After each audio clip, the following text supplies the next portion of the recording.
ਜੂ ਚ ਜਦੋਂ ਮੱਝਾਂ ਲੈਣ ਜਾਈਏ ਨਾ ਤੇ ਇੱਕ ਗੱਡੀ ਦੇ ਵਿੱਚ ਆਹ ਜੁੱਤੀ ਟੁੱਟੀ ਰੱਖੀ ਹੁੰਦੀ ਹੈ। ਕਾਹਦੇ ਲਈ ਰੱਖੀ ਹੁੰਦੀ ਹੈ, ਕਿਉਂ ਰੱਖੀ ਹੁੰਦੀ ਹੈ?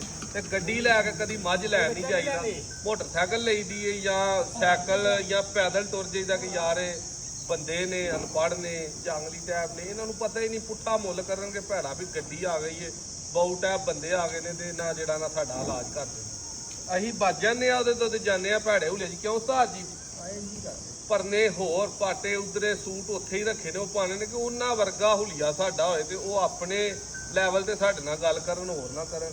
ਇਹ ਭਾਈ ਹੋਰੀ ਸਾਡੇ ਆ ਕੇ ਨਾ ਜੀ ਕੁਝ ਨਾਲ ਉਹ ਗੱਡੀ ਵਾ ਇਹਨਾਂ ਦੀ ਦੋਸਤੋ, ਗੱਡੀ ਇਹਨਾਂ ਦੀ ਵੇਚ ਲਓ। 5 ਬੰਦੇ, ਮੈਨੂੰ ਨਹੀਂ ਪਤਾ ਹੈ ਕਿਵੇਂ ਲੈ ਕੇ ਆਈਏ ਇੱਥੇ। ਕਿਉਂ ਭਾਜੀ ਇਹ ਮਾਡਲ ਤੇ ਹੁਣ ਮੇਰਾ ਹੈ ਤੋੜੇ ਗੁਜਰਾਂ ਵਾਲੇ ਸਿਆਲਕੋਟ ਅੱਪੜ ਦਾ ਵੀ ਨਹੀਂ ਮਾਸ਼ਾਅੱਲਾ ਬੜੀ ਅੱਛੀ ਹੈ। ਠੀਕ ਹੈ, ਗੱਡੀ ਅੱਛੀ ਹੈ, ਲੇਕਿਨ ਇਹ 5 ਭਾਈ ਨੇ ਤੇ ਮੇਰਾ ਹਾਲੇ ਤਿੰਨਾਂ ਕੁ ਚੋਂ ਜਿਹੜਾ ਇਹਨਾਂ ਤਿੰਨਾਂ ਦੇ ਕੋਲ ਇਹਨਾਂ ਦੇ ਵਿੱਚੋਂ ਗੱਡੀਆਂ ਹੋਣੀਆਂ, ਡਾਲੇ, ਕਰੂਜ਼ਰਾਂ, ਫਾਰਚੂਨਰਾਂ, ਲੇਕਿਨ ਇਹਨਾਂ ਆਪਣੇ ਲੋਕਲ ਮੰਦੀ ਕੀਤੀ ਹੈ ਉਹ ਲਿਆਉਣਾ। ਇਹ ਹੁਣ ਤੁਹਾਨੂੰ ਹਕੀਕਤ ਦੱਸਣਾ ਕੀ ਹੈ ਸਾਡੇ ਮੁਆਸ਼ਰੇ ਦੀ।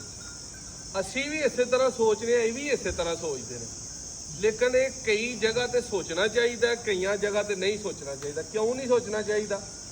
ਕਿ ਜਿਹਨੂੰ ਅੱਲਾ ਨੇ ਗੱਡੀ ਦਿੱਤੀ ਹੈ ਨਾ, ਮੇਰੇ ਕੋਲ ਮੋਟਰਸਾਈਕਲ ਹੈ ਜਾਂ ਕਿਸੇ ਦੇ ਕੋਲ ਕਾਰ ਹੈ, ਜਿਹਨੂੰ ਕਾਰ ਅੱਲਾ ਨੇ ਦਿੱਤੀ ਹੈ ਨਾ, ਉਹਦਾ ਜਿਹੜਾ ਆਪਣਾ ਆਪ ਹੈ ਨਾ, ਜਾਂ ਉਹਦੇ ਕੰਮ ਨੇ ਜਾਂ ਉਹਦੇ ਅਮਾਲ ਨੇ, ਉਹ ਕਾਰ ਵਾਲੇ ਨੇ ਤੇ ਅੱਲਾ ਨੇ ਉਹਨੂੰ ਕਾਰ ਦੀ ਔਕਾਤ ਤੇ ਬਿਠਾਇਆ ਹੈ। ਜਿਹਦੀ ਔਕਾਤ ਮੋਟਰਸਾਈਕਲ ਵਾਲੀ ਹੈ ਉਹਨੂੰ ਅੱਲਾ ਨੇ ਮੋਟਰਸਾਈਕਲ ਤੇ ਰੱਖਿਆ। ਕਈਆਂ ਦੀ ਮੋਟਰਸਾਈਕਲ ਵਾਲੀ ਵੀ ਨਹੀਂ, ਉਹਨਾਂ ਨੂੰ ਅੱਲਾ ਨੇ ਪੈਦਲ ਰੱਖਿਆ ਹੈ, ਤੇ ਜਿਨ੍ਹਾਂ ਦੀ ਪੈਦਲ ਵਾਲੀ ਵੀ ਨਹੀਂ ਉਹਨਾਂ ਨੂੰ ਅੱਲਾ ਨੇ ਪੈਦਲ ਤੋਂ ਥੱਲੇ ਰੱਖਿਆ। ਅੱਲਾ ਦੀ ਜ਼ਾਤ ਜਿੱਥੇ ਜਿੰਨੇ ਜੋਗਾ ਬੰਦਾ ਹੋਏ ਉਹਨੂੰ ਉੱਥੇ ਰੱਖਦੀ, ਤੇ ਜਿੱਥੇ ਜਿਹਨੂੰ ਅੱਲਾ ਨੇ ਰੱਖਿਆ ਹੋਏ ਨਾ ਉਹ ਸਮਝਦਾ ਕਿ ਯਾਰ ਇਹ ਬੰਦੇ ਦੇ ਕੋਲ ਗੱਡੀ ਚੰਗੀ ਹੈ, ਮੇਰੇ ਕੋਲ ਆ ਗਿਆ, ਤੇ ਉਹ ਸਗੋਂ ਉਹਦੀ ਬਹੁਤੀ ਹਯਾ ਕਰਦਾ। ਹਾਂ, ਅਗਰ ਸਾਡੇ ਕੋਲ ਵੀ ਗੱਡੀ ਨਾ ਹੋਏ ਜਾਂ ਅੱਲਾ ਨੇ ਨਾ ਦਿੱਤੀ ਹੋਏ, ਸਾਡਾ ਵੀ ਉਸ ਤਰ੍ਹਾਂ ਦਾ ਜੰਗਲੀਆਂ ਵਾਲਾ ਹਿਸਾਬ ਹੋਏ, ਅਸੀਂ ਵੀ ਮੁੱਲ ਪੁੱਠੇ ਸਿੱਧੇ ਕਰੀਏ ਜੀ, ਇਹ ਭਾਜੀ 10 ਲੱਖ ਦੀ ਤੇ 8 ਲੱਖ ਦੀ ਤੇ 12 ਲੱਖ ਦੀ। ਕਿਉਂ ਜੀ ਭਾਜੀ ਆ ਕੇ ਕੋਈ ਇਸ ਤਰ੍ਹਾਂ ਲੱਗਾ ਮਾਹੌਲ? ਨਹੀਂ ਮਾਸ਼ਾਅੱਲਾ ਬਹੁਤ ਅੱਛਾ ਮਾਹੌਲ ਹੈ, ਰੇਟ ਸਾਨੂੰ ਮਕਬੂਲ ਹੈ, ਰੇਟ ਸਾਡੀ ਸਮਝ ਚ ਆਇਆ ਤਾਂ ਅਸੀਂ ਮੱਝ ਖਰੀਦੀ ਹੈ।